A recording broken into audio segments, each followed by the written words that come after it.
6월 27일 월요일 놀랍도록 정직함. 어떤 목사님이 장로 중 한 명에게 회중 대표 기도를 부탁했습니다. 그런데 그 장로의 대답에 모두들 놀랐습니다. 죄송합니다, 목사님. 오늘 교회 오는 내내 아내와 다투었습니다. 제가 지금 기도할 만한 상태가 아닙니다. 곧 어색한 순간이 흐르고 목사님은 직접 기도를 했습니다. 예배는 그렇게 계속 진행되었습니다. 나중에 그 목사님은 개인적으로 미리 부탁하는 일 없이는 절대로 예배 중에 대표 기도를 부탁하지 않겠다고 다짐했습니다. 대표 기도를 사양했던 그 장로는 가식적으로 반응하는 것이 더 쉬울 수도 있었던 그 자리에서 놀랍도록 정직한 모습을 보여주었습니다. 하지만 여기서 우리는 기도에 대한 더 큰 가르침을 배울 수 있습니다. 하나님은 사랑의 아버지이십니다. 만일 내가 남편으로서 하나님의 아끼시는 딸인 내 아내를 존중하지 않고 공경하지 않는다면 어찌 하늘에 계신 내 아내의 아버지께서 내 기도를 들어주실까요? 베드로 사도는 이에 대해 흥미로운 관찰을 한 바가 있습니다. 그는 남편들에게 아내들을 그리스도 안에 동등한 상속인으로 존중함으로써 그들의 기도가 막히지 않게 하라고 가르쳤습니다. 여기에 깔려있는 원칙은 우리의 관계가 우리의 기도 생활에 영향을 끼친다는 점입니다. 우리가 형제 자매들을 대할 때 주일용 미소와 거칠애뿐인 거룩함을 참신한 정직함으로 바꾼다면 어떤 일이 일어날까요? 하나님께서 우리를 통하여 어떤 일을 이루실까요? 말씀, 남편들아 너희 아내와 동거하고 그를 귀히 여기라. 이는 너희 기도가 막히지 아니하게 하려 함이라. 베드로전서 3장 7절에서 12절. 찬송 218장 내 맘과 정성을 다하여서. 기도. 우리가 모든 관계 속에서 사랑과 존중으로 서로를 대하도록 도와주셔서 이 세상이 당신이 만들어내는 차이점들을 깨닫게 하소서. 우리에게 기도하는 법을 가르쳐 주소서. 아멘.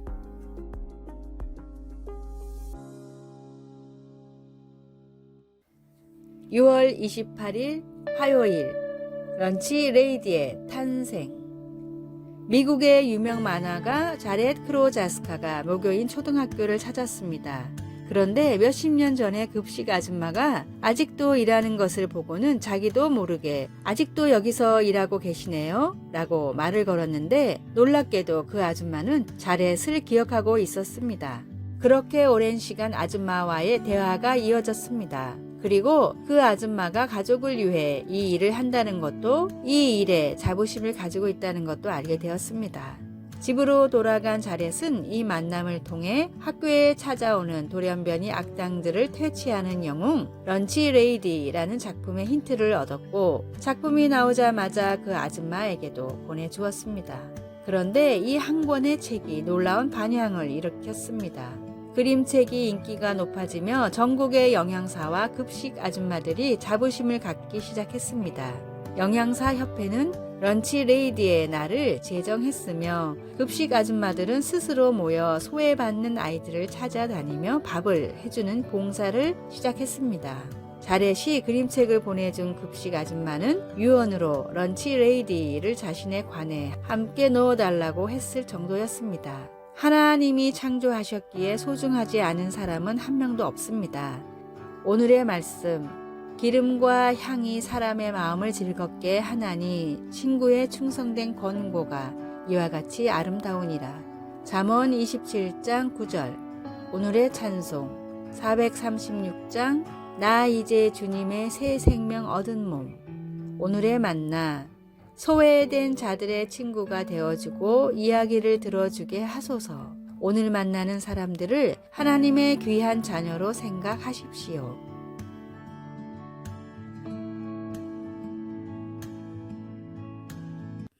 (6월 29일) 수요일 과거를 벗어남. 크리스 베이커는 고통과 노예의 상징인 문신들을 예술 작품으로 바꾸는 문신 예술가입니다. 그의 고객 중 상당수는 과거의 폭력단이었거나 인신매매의 희생자들로 몸에 식별용 이름이나 상징 암호들로 표시가 되어 있었습니다. 크리스는 이것들 외에 새 문신을 그려서 그것들을 아름다운 예술 작품으로 바꿔 놓습니다.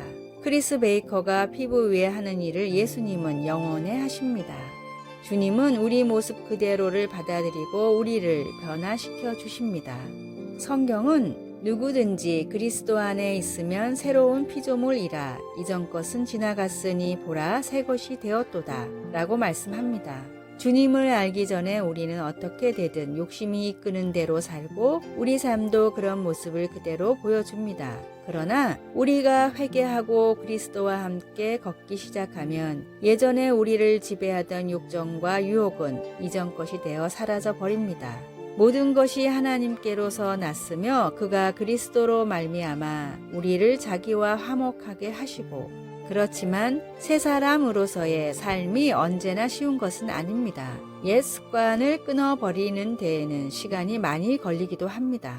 예전의 삶을 지배하던 생각들과 싸워야 하기도 합니다. 그래도 시간이 좀 지나면 성령님이 우리 안에 역사하셔서 우리에게 내적인 힘을 주시고 주님의 사랑을 이해하게 해 주십니다. 말씀 그런즉 누구든지 그리스도 안에 있으면 새로운 피조물이라. 찬송 214장 나 주의 도움 받고자. 기도 주님의 죽음을 이기시고 부활하심에 감사드립니다. 죄를 이기심으로 우리가 용서받고 주님 안에서 새 삶을 누릴 수 있습니다. 아멘.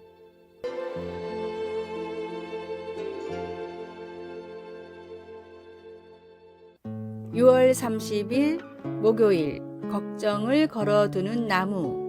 뭐든지 걱정부터 하는 줄리라는 꼬마 소녀가 있었습니다. 줄리의 하루는 걱정으로 시작해서 걱정으로 끝났습니다. 학교, 가정, 어디에서든 누구를 만나든 모든 상황에서 걱정을 했고 줄리는 이런 성격으로 인해 알아누웠습니다. 걱정으로 생긴 병이었기에 치료할 수도 없었고 약도 쓸 수 없었습니다. 그렇게 집에서 혼자 누워있는 줄리는 어느 날 심심해서 잡동사니를 모아둔 다락을 뒤지기 시작했습니다. 다락에서 작은 동물들이 달려있는 나무 모형을 발견하게 됩니다. 줄리는 그날부터 걱정거리를 나무의 동물들에게 말하고 종이에 적어 걸어 놓았습니다. 그렇게 나무와 동물들에게 걱정을 털어놓고 나면 이상하게 마음이 편하고 다시 걱정하는 마음이 생기지 않았습니다. 이 작은 사건으로 줄리는 걱정을 하기보다는 문제를 스스로 해결하는 아이가 되었고 행복하게 인생을 살아가게 되었습니다. 호주와 유럽의 각종 어린이 문학상을 휩쓴 걱정을 걸어두는 나무의 이야기입니다. 사람들이 걱정하는 이유는 인생의 의미를 모르고 불확실한 미래를 알지 못하기 때문입니다. 그리스도인들은 우리의 모든 짐을 지시고 죽으셨다가 다시 살아나신 예수님의 십자가 은혜로 모든 문제를 해결한 사람들입니다. 그러므로 걱정의 틈이나 습관이 있으면 주님과 믿음으로 단단히 연결되어 있는지 확인하십시오. 반드시 하는 모든 일이 다 형통합니다. 오늘의 말씀 여호와께서 주시는 복은 사람을 부하게 하고 근심을 겸하여 주지 아니하시느니라.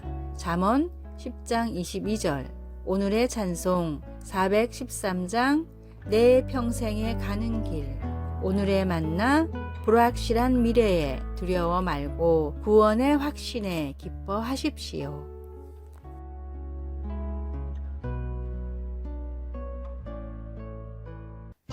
7월 1일 금요일 하나님을 영화롭게 하는 선택. 레오 톨스토이 소설 가정의 행복에서 주인공 세르게이와 마샤는 마샤가 젊고 매력적일 때 만납니다. 세르게이는 나이가 더 많고 여행을 많이 다녀 마샤가 사는 시골 밖의 세상을 잘 알고 있는 사업가입니다. 시간이 흘러 두 사람은 사랑에 빠지고 결혼하게 됩니다. 그들은 시골에 정착하여 살지만 마샤는 주변 환경을 지루하게 느끼기 시작합니다. 마샤를 아끼는 세르게이는 세인트 피터스버그로의 여행을 마련하는데 그곳에서 마샤는 그녀의 아름다움과 매력으로 인해 곧 유명해집니다. 부부가 여행을 마치고 집으로 돌아오려고 할 때 한 왕자가 마샤를 만나고 싶어 그 도시에 찾아옵니다. 세르게이는 억지로 마샤를 끌고 그곳을 떠날 수 있었지만 마샤가 스스로 결정하도록 합니다. 그러자 마샤는 그 도시에 남기로 결정하고 아내의 배신은 세르게이의 마음을 아프게 합니다. 세르게이처럼 하나님은 우리가 주님께 신실하도록 결코 강요하지 않으십니다. 하나님은 우리를 사랑하시기 때문에 우리가 하나님을 바라보거나 등을 돌리거나 스스로 선택하도록 하십니다. 우리가 처음 하나님을 선택하는 것은 우리 죄를 대속하신 그분의 아들 예수 그리스도를 영접할 때입니다. 그 후 우리는 평생을 결정하면서 살아갑니다. 성령님이 인도하시는 대로 하나님을 향한 믿음을 선택하겠습니까? 아니면 세상 유혹을 따라가겠습니까? 다윗의 삶은 완전하지 않았습니다. 그러나 그는 여호와의 도를 지키는 것과 그렇게 함으로써 얻게 된 좋은 결과에 대해 자주 기록했습니다. 우리의 선택이 하나님을 영화롭게 할 때 우리는 다윗이 기술한 신실한 사람에게는 하나님이 그분의 신실하심으로 대해 주시는 복을 경험하게 됩니다. 말씀, 주님께서는 신실한 사람에게는 주님의 신실하심으로 대하시고 시편 18편 20절에서 27절 찬송 366장 어두운 내 눈 밝히사 기도 하나님, 제 선택으로 주님께 영광을 돌릴 수 있도록 도와주소서. 평생 저를 신실하게 사랑해 주셔서 감사합니다. 아멘. 아래의 빨간색 글자 구독을 누르시어 더 많은 전도의 열매를 맺으시기를 기도합니다.